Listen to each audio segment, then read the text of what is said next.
औज़ुबिल्लाहिमिनश्शैतानिर्रजीम बिस्मिल्लाहिर्रहमानिर्रहीम। अस्सलाम वालेकुम। मेरा नाम अर्जमंद उस्मान है। आज के इस वीडियो में आपको गौहर पब्लिशर की जानिब से खुशामदीद कहती हूँ।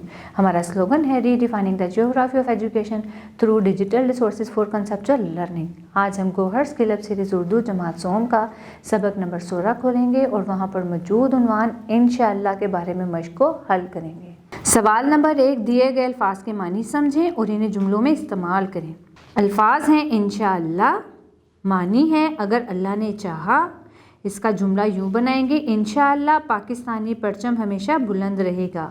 भाव ताव करना, कीमत तय करना, हमेशा भाव ताव करने के बाद ही खरीदो फरोख्त करो। ठूंसना, ज़बरदस्ती दाखिल करना, इंडिया ने कश्मीर के अंदर अपनी फ़ौजें ठूंस दी हैं। जेब तराश, जेब काटने वाला चोर, अनारकली बाज़ार में जेब तराश होते हैं। शर्मिंदा, नादिम, झूठ पकड़े जाने से अली बहुत शर्मिंदा हो गया। सेहतमंद, तंदुरुस्त, तवाना, वर्जिश करने से हम सेहतमंद रहते हैं। सवाल नंबर 2, सबक के मुताबिक दुरुस्त जवाब पर दायरा लगाएं। मुल्ला जी क्या खरीदने गए? गाय, भैंस, बैल या फिर बकरी? दुरुस्त जवाब है बैल, दायरा लगाएंगे। मुल्ला जी पैसे कहाँ रखते थे? हाथ में, पगड़ी में, पर्स में या फिर जेब में? दुरुस्त जवाब है जेब में, दायरा लगाएंगे। दोस्त ने मुल्ला जी को क्या मशवरा दिया? इंशाअल्लाह कहने का, पैसे संभाल कर रखने का, बैल खरीदने का, मवेशी मंडी जाने का? दुरुस्त जवाब है इंशाअल्लाह कहने का, दायरा लगाएंगे। सवाल नंबर 3, सबक के मुताबिक दुरुस्त जवाब पर सही और गलत पर गलत का निशान लगाएं। सौदा 30 रुपये में तय हो गया, गलत जवाब। दोस्त ने मुल्ला जी को इंशाअल्लाह कहने का मशवरा दिया, सही जवाब।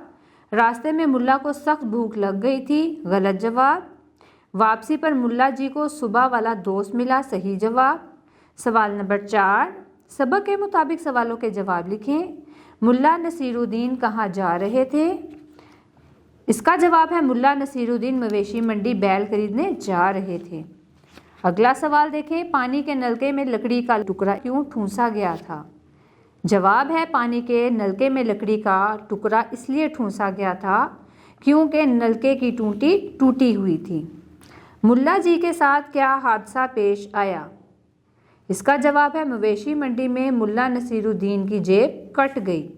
मुल्ला जी अब हर बात पर इंशाअल्लाह क्यों कहते हैं? मुल्ला जी अब हर बात पर इंशाअल्लाह इसलिए कहते थे क्योंकि उन्होंने सुबह मवेशी मंडी जाते हुए अपने दोस्त की बात नहीं मानी थी, इस वजह से इनका नुकसान हो गया था। आप इस कहानी से क्या नतीजा निकालते हैं? इससे ये नतीजा निकलता है कि हमें कोई काम करने से पहले इंशाअल्लाह ज़रूर कहना चाहिए। इससे काम में बरकत आ जाती है और वो जल्दी हो जाता है। अल्फाज साजी। सवाल नंबर 5, दिए हुए अल्फाज का दुरुस्त इमला लिखें और उन पर अराब लगाकर दुरुस्त तलफ़ुज़ अदा करें। गलत लिखा गया है हस्पताल, इसमें हे आएगा, हे के ऊपर ज़बर, सीन, पे, ते, अलिफ, ता, लाम ऐसे लिखेंगे। दुरुस्त हस्पताल, दुरुस्त इमला के साथ। ज़ब्त को गलत लिखा गया है, दुरुस्त इमला देखें। ज़्वाद, ज़बर, बे, जज़्ब और तोएं ज़ब्त। मर्स, दुरुस्त ऐसे लिखेंगे। मीम ज़बर रे, मर, ज़्वाद, मर्ज। कर्ज को दुरुस्त करके ऐसे लिखेंगे। काफ ज़बर रे, कर, ज़्वाद, कर्ज। हकूक को दुरुस्त ऐसे लिखेंगे। हे पेश हु, काफ पेश वाउकू और काफ के ऊपर जज़्ब, हुकूक। इंसान को दुरुस्त ऐसे लिखेंगे। अलिफ ज़ेर नून इन, सीन अलिफ सा नून इंसान। आओ बात करें। सवाल नंबर 6, आपने इस सबक से क्या सीखा? अपनी राय का इजहार दोस्तों से ज़रूर करें। इसका मतलब है कोई भी काम शुरू करना हो तो उससे पहले इंशाअल्लाह ज़रूर बोलते हैं ताकि वो काम अल्लाह ताला के सपुर्द कर दिया जाए और वो काम किसी भी रुकावट के बग़ैर मुकम्मल हो जाता है। प्यारे बच्चों, मुझे उम्मीद है आपको आज का हमारा वीडियो लेक्चर पसंद आया होगा। अब मिलते हैं नए वीडियो लेक्चर में, तब तक के लिए अल्लाह हाफ़िज़।